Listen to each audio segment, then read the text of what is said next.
Okay, before I start, I'd like to pray. Let's pray. Heavenly Father, we come to you in the mighty name of Jesus. Father, we bless your name. We lift your name, Father God. We just thank you, Lord, for your grace, for your mercy right now, Father God. I submit myself into your holy hands, Lord Jesus, and I pray, Father God, that whoever people are trying to log in and they're not able to log in, Father, you grant them the access, Father God, that they'll be able to log in. Whoever is not able to make time, Father God, you will bring them, Father God, into the meeting, Lord Jesus. And I pray, Father God, that, Lord, as I prepare to talk onto your word, Father God, Lord, let it be your Holy Spirit speaking, Father God. Not my words, but it shall be your words, oh Father God. We just thank you, Lord God Almighty. And I submit myself into your holy hand and say, Lord, have your way in this place. Have your way in this place. Speak to the people who are hungry to hear your word, Father God. In Jesus' name, amen. Amen. So today, I'm going to talk to you about the heart of God. And I'm going to base the entire session on the book of Psalms 103, verses 1 to 12. The book of Psalms 103, verses 1 to 12. Joanne, are you okay to read? Okay, can you just read Psalms 103, verses 1 to 12?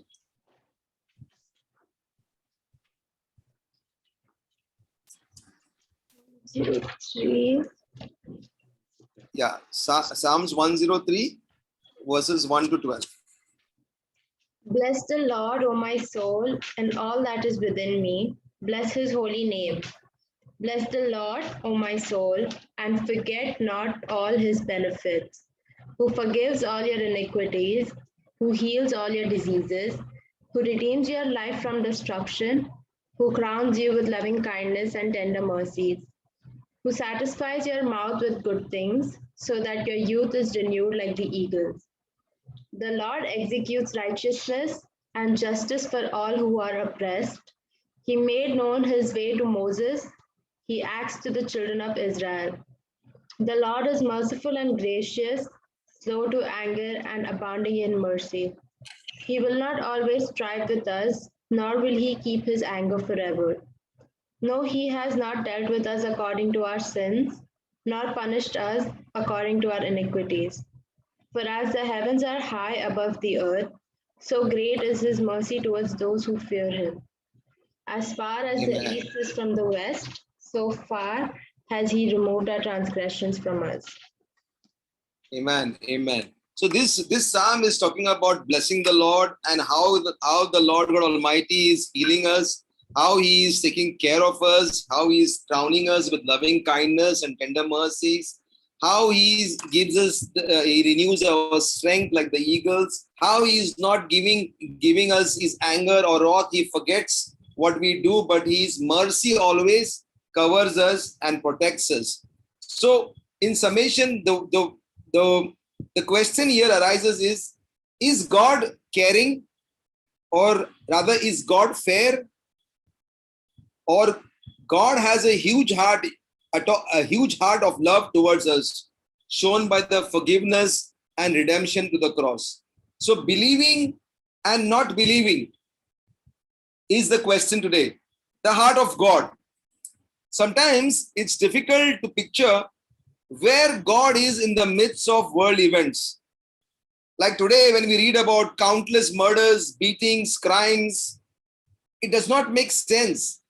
People dying of different diseases, pandemics, epidemics, then in the treatment times, lack of oxygens, people playing around, the companies playing around with the shortages, and people dying across. It does not all make sense. We wish God would just stop all of this madness, especially when the innocent people who are the victims, especially children. And when it's children, that's what gets our hearts pumping and the emotions going on. We have been looking at what we are calling a distorted views of God. I want to get a clarity about the heart of God to you tonight. There are times when we don't have a proper view of who God is. And we incorrectly state something as a fact about God's nature and character, which really isn't true. When that happens, we personally struggle with the issues in life, which at times causes us, or rather even as believers, to question our beliefs, as we end up believing and not believing at the same time. We try to question, is God present nowadays? Is God there? So we all look at God. Some people view God as a genie, a magic wand. You pray, you get. You ask something, you get. So God is a genie, according to somebody. Some people think God is a lover of rules. You shall not do this, you shall not do that, you shall not do that. What happens when we are not feeling God and then we start saying God is heartless? He doesn't care. Today, we are going to continue to look at the very theme of God being uncaring and heartless and push a little bit more in that direction. Because oftentimes, as I started out saying, we don't understand why bad things are happening in our world. Sometimes they are in the name of a God whom others worship. Sometimes they are out of anger and hostility. Sometimes they seem to be random and make absolutely no sense. Others occur because of sinful and human error.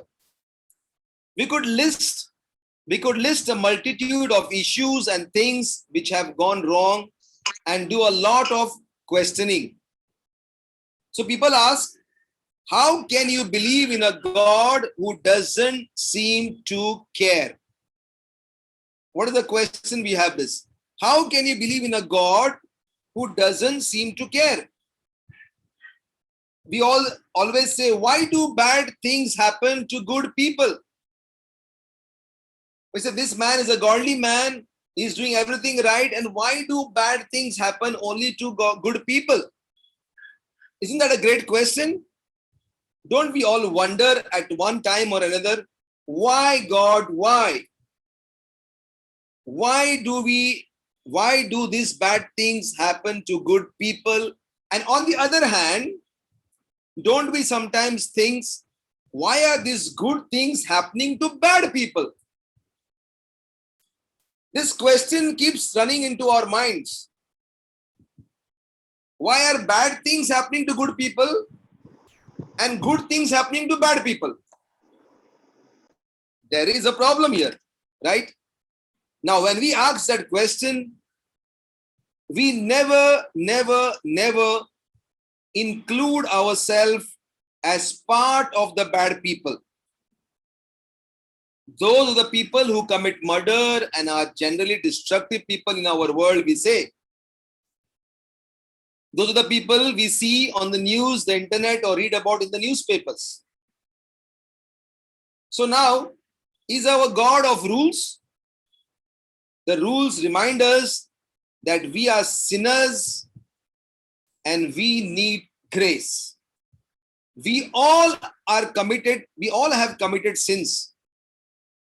None of us is exempt, but only through the power of God's love and grace, we are forgiven of those sins. The only rule we need to follow are from the two great commandments. We all know that, right? Love God and love one another. If we do that, we are indirectly or directly following all the commandments which God has given. Commandments, rules, or laws, whatever you may call it. We will never be guilty in God's court where we live our lives this way. But we struggle with the saying, we sin. We like to list the sins of others before our own. We compare with others. Look, that guy committed murder. I only told a small lie. that lady is committing adultery. I only looked once. He committed a robbery. I just took a small pen. That teen is always disrespectful to her parents. I only do it once a while I don't mean it. What do you see? And what do we do? We downplay our sinful and justify what we do. You see, we are very, very smart people. We want to justify our sin and we want to show our sin is less, other people's sin is more. We always compare to who is more bad than us. That brother is too much full of sin, but I am doing only sometimes. And that is how we try to pacify us, or we try to downplay. So here's the question: when the good things happen to us, do we really deserve them? Because remember, we are all sinners in need of God's grace. That includes every person in this Zoom meeting right now. Everyone needs God's grace.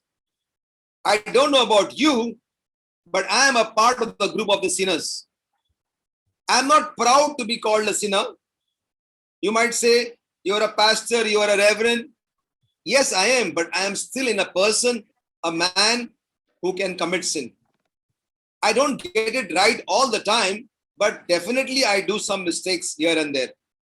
So since you are not always good and perfect, then why have good things happen to us in our life? Just think about it. When we are not always good and perfect, then why do good things happen in our lives? We are bad people. So we should be judged by God. We should be condemned by God. But no, still a lot of good things are happening into our lives. If anything good ever happened to you, sometimes you have to sit back and say, well, why did God do something good for me when I'm a sinner? You have to examine yourself. God always, like David always examined himself. He said, I will examine myself first before I go to the Lord. I cannot always be blaming God. God, do for me this. God, do for me this. But look at what God is doing for you, even though you are a sinner. Yet, at the same time, you must say, you will say, my life is not very blessed. I have little blessings, but I want abundance of blessings. Now, sometimes we compare ourselves to those around us, and some may have more than we do. We will say, they have all the kinds of material things. They have good car, good house, second home, holiday homes. They are going on journeys and family vacations, and we hardly go out of our house. Now you are comparing yourself to the other people, right? And then what happens? You start getting bitter about it. And then you compare my income to their income, our belonging to their belongings, and then you get depressed. You start feeling that God is not hearing my prayer. God is not hearing my prayer. God is not there. That's what we try to say to ourselves. You wonder, why is God blessing them and not me? Why God is blessing all the other people and why I am in the last line of the queue? Why am I not in the front to receive God's bountiful blessings? Why am I last? Why is this, God? Let me remind you of one scripture which Jesus wonderfully said in his Sermon on the Mount in Matthew chapter 5, verse 45. God makes his sun rise on the evil and on the good, and sends rain on the just and on the unjust. That means lots of people we think don't deserve to be blessed are going to be blessed anyhow. That's God. That's the part of his plan. So what the word of God says in Matthew 5:45, the God is going to pour rain on the good and in the evil. Is he trying to be biased? No. He is sharing out his rain. That's how God works. Let me take you to another scripture. In Isaiah 55, God declares to us, "For my thoughts are not your thoughts, rather are my ways your ways. For as the heavens are higher than the earth, so are my ways higher than your ways, and my thoughts are higher than your thoughts." Amen. God's ways are not our ways. His thoughts are not our thoughts. Everything he does is bigger and better, even if we don't understand or even if we don't agree with him and his planning. Because God is an awesome God.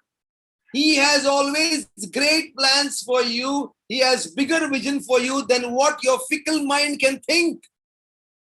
You are worried about 1, 2, 3. He wants to give you 100 and 1,000. My friend, tonight I want to challenge you. Align yourself to the word of God. Align to the way God thinks. Align to the thoughts of God. Align yourself to the plans of God, and you will prosper. You will never be the same. Now you may wonder, if God is doing this and then, is God fair? Is God really fair to me? I'm going to tell you something which is going to shock you. No, God is not fair. I believe in this 100%. Now you may say, did my reverend say this? Yes, I said it. God is not always fair. And I would like to give you reasons why I'm saying that from his holy book. The first is real, simple, and basic. In our eyes, in our limited human ability to think, experience, process life, and the world around us, God is not fair. That is how we think. Great things happen to people who are not so good. People get rewarded for things they didn't do, and we get overlooked. That is how we think. Ever happened at school or work or on your team, you were on, someone who didn't deserve something got what you believe that you deserve it? I am sure everybody might have experienced this. In your heart, you must be thinking, this promotion belongs to only me because I work so hard in my office. And out comes somebody out of the blue and he gets that promotion. And you get all depressed. You get so down. If we consider God the divine author, then we are not too happy with God, and usually we tell God what we think. Be with me here. We usually tell God what we think. We don't take the time to listen what God thinks about you. It's always our opinion, not his opinion. It's always my way, not his way. It's always my plans, not his plans. It's always the way I want it, not the way he wants it. It's always my dreams, not his dreams. But we are in this earth not to accomplish the desires of our life. We are in this world to accomplish the plan and mission of God. We are not in this world just to accumulate wealth and riches for us and just have a good life. No. There's nothing wrong with having a good life. But our mission and purpose is to serve God. So that's the first and most simple way. God is not fair as per our thinking. Let me give you a second reason. And again, it has to do with our distorted view of God. We say, God is not always fair. However, God is always just. What did I say now? God is not always fair. However, God is always just. But he is not always fair. If God was always fair, he would have given us what we deserve for our sins. What do we deserve? What does Romans talks about? The wages of sin is death. That is what we deserve. But God is not fair. You are right. He's not fair. He sent Jesus, who became the atoning sacrifice for us.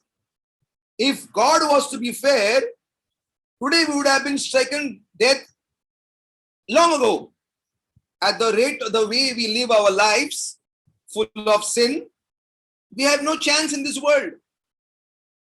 But God is not fair. That's why he sent his only begotten Son to make a way for us that we have eternal life through his Son, Jesus Christ. Amen.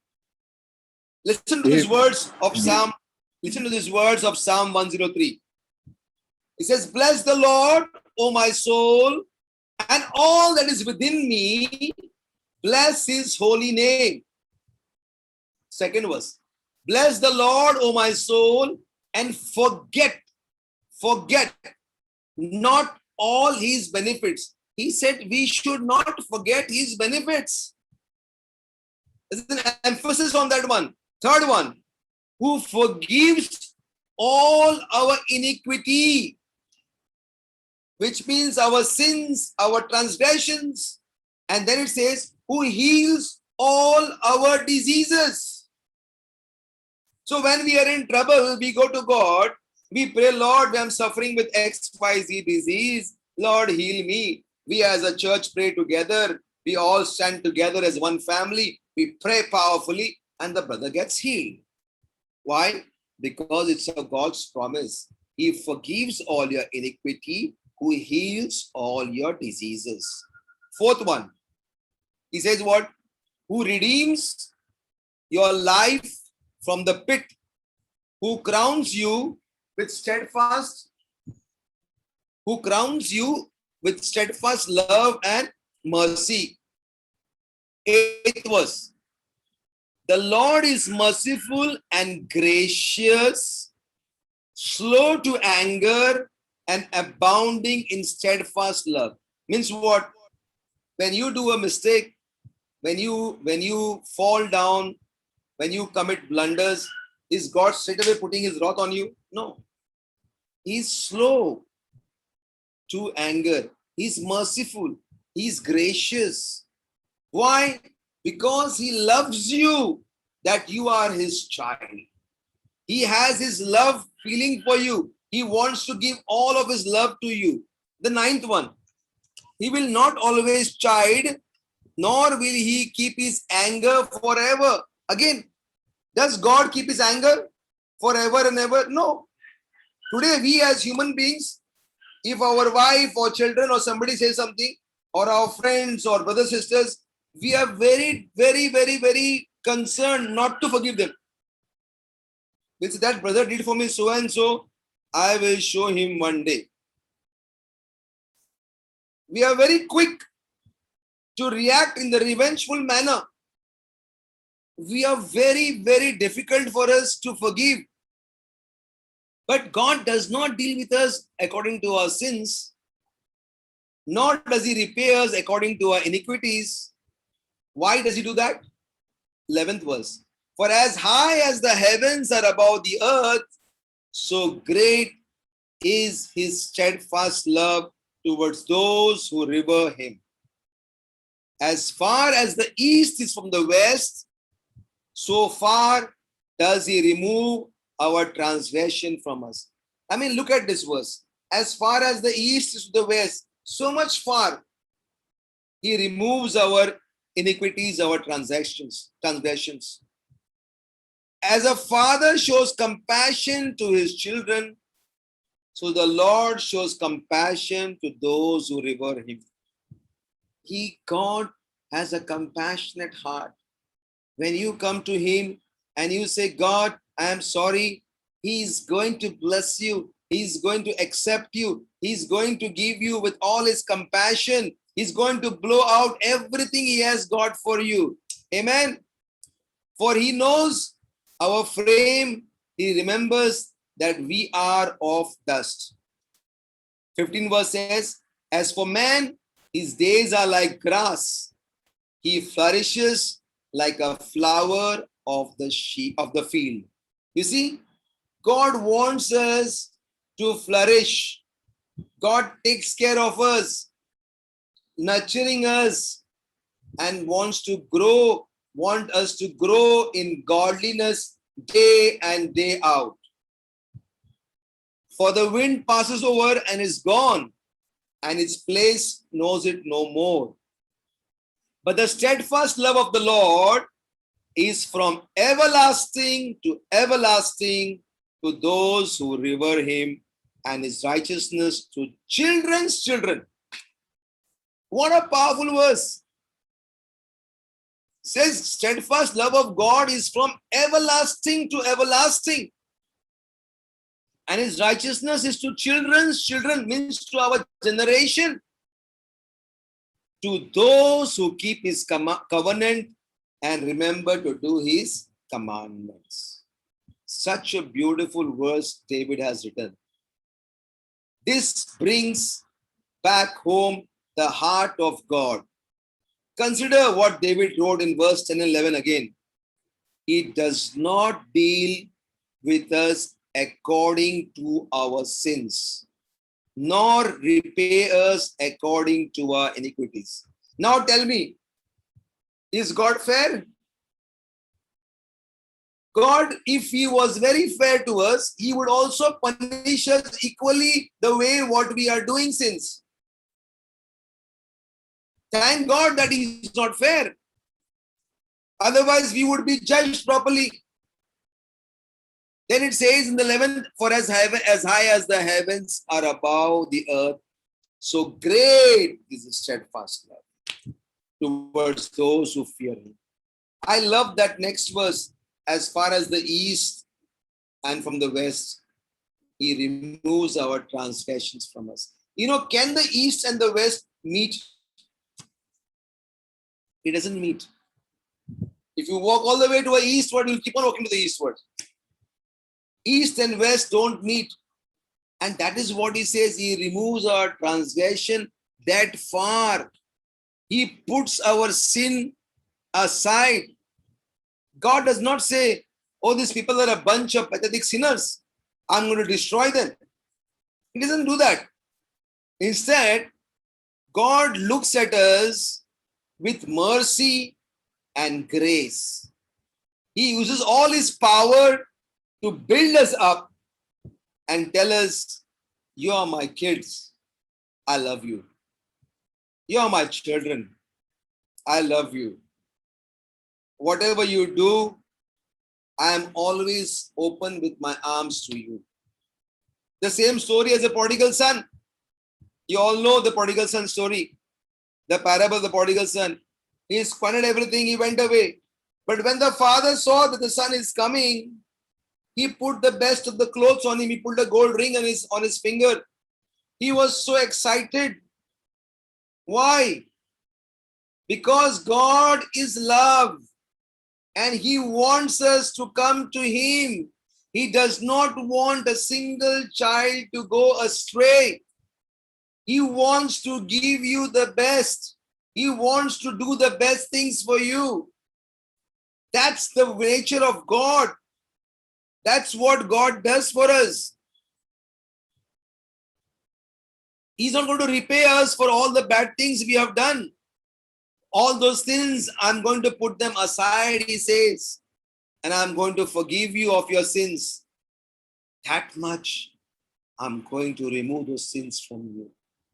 Think about that verse, how much he loves us, how he considers us, how much he cares for us. Isaiah 45 verse 25 says, I am he who blots out your transgressions for my own sake, and I will not remember your sins. When God washes away all your sins, he does not even remember them. Not like your wife or your spouse who will remember your things, what you did 20 years ago, and still keep on reminding you every time. That's not God. But we human beings will make sure we remind. Last time I forgive you, remember? This time I will not forgive you. Too much you're doing. Pastor Mario, you're not listening now, so you will be not forgiven now. I mean, that is how we keep on remembering those sins. But God is different. God does not. He says, I blot out your transgressions for my own sake because I want to do it. Let me take you to another scripture. Isaiah 44 verse 22.